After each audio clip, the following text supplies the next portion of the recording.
J'ai cru que j'allais encore m'endormir en classe. La Seconde Guerre mondiale, c'est vraiment pas mon truc. Et puis, c'est de l'histoire ancienne tout ça. Tu ne dirais pas ça si tu avais visité le camp d'Émile. Le camp d'Émile, c'est quoi? Un ancien camp pour les juifs? Pas seulement pour les juifs. J'y ai fait une visite pendant les dernières vacances et j'y ai appris plein de trucs. Je peux te raconter si tu veux. Il y avait qui alors dans ce camp à part les juifs? On a trouvé la trace de 39 nationalités. Des recherches sont toujours en cours. La dernière trouvaille, ce sont des Chinois. C'est dingue, non? Sérieux? C'est intéressant ça. Mais il y avait qui d'autre? Toutes les personnes soi-disant différentes des Français. Toutes celles et ceux qui n'étaient pas dans le moule.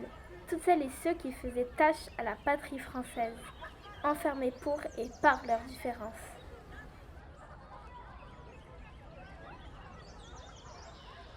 Mais pourquoi? Qui a décidé de tout ça? C'est l'État français qui a décidé, alors qu'on pensait que ce sont les nazis. Dac, mais c'est une prison? Non, du stockage. Comment ça? Au début, ils étaient stockés en attendant des papiers. Mais quand la France a commencé à expulser les Juifs, ils partaient à Drancy pour être tués à Auschwitz. Et comment ils ont pu attirer tous ces gens dans le camp? Au début, les étrangers recevaient un courrier de l'État français et ils venaient sans se méfier. Plus tard, pour les Juifs, ils allaient les chercher directement. C'était comment la vie du camp? Ils essayaient de s'occuper en faisant du dessin, du théâtre ou en écrivant des textes.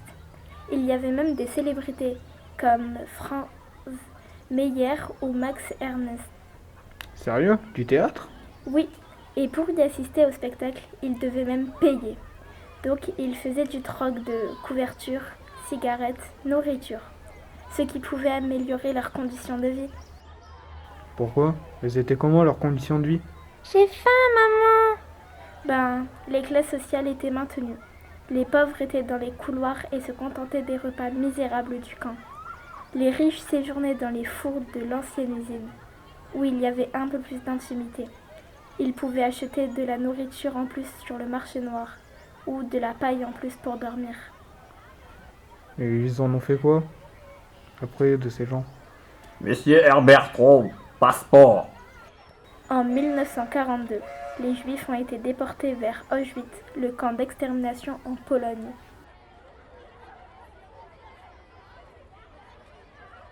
Excusez-moi de vous interrompre. Ça fait un moment que je vous écoute. Je suis d'origine rwandaise. Et pendant le génocide Tutsi, ma famille vivait comme les internés du camp d'Émile, au jour le jour. C'est vrai? Du jour au lendemain, notre monde s'est effondré et nous ne savions plus où aller ni quoi faire. Ma mère a tout consigné dans son journal. Elle me l'a légué à sa mort. Je peux vous le prêter si le sujet vous intéresse. En tout cas, vous devriez organiser une visite au camp d'Émile. C'est important de transmettre ce genre d'histoire.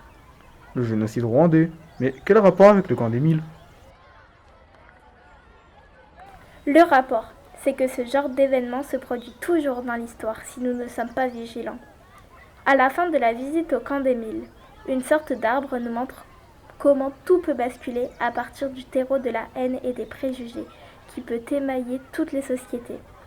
Mais ce dessin nous enseigne aussi qu'à toutes les étapes du processus, il n'est jamais trop tard pour résister. Voilà, la visite était vraiment cool, en tout cas je te la conseille. Ah, bah tu m'as ouvert les yeux. Moi qui pensais que l'histoire servait à rien, en fait, ça nous parle de nous ici et maintenant. C'est fou quand même. Tant de haine, tant de rage envers les autres. Des gens comme nous, détruits pour ce qu'ils sont ou pour leurs idées et leurs convictions. Il ne faut plus que ça arrive. Je lutterai comme je peux contre la haine et les extrémistes. Tu crois qu'on pourrait suggérer une visite à la prof d'histoire? Carrément. Comme ça, avec nos potes, on pourrait nous aussi planter l'arbre de la résistance afin de montrer à tout le monde que nous non plus nous voulons que cette période noire de l'histoire se reproduise. Quelques semaines plus tard, c'est le début de la visite au camp d'Émile.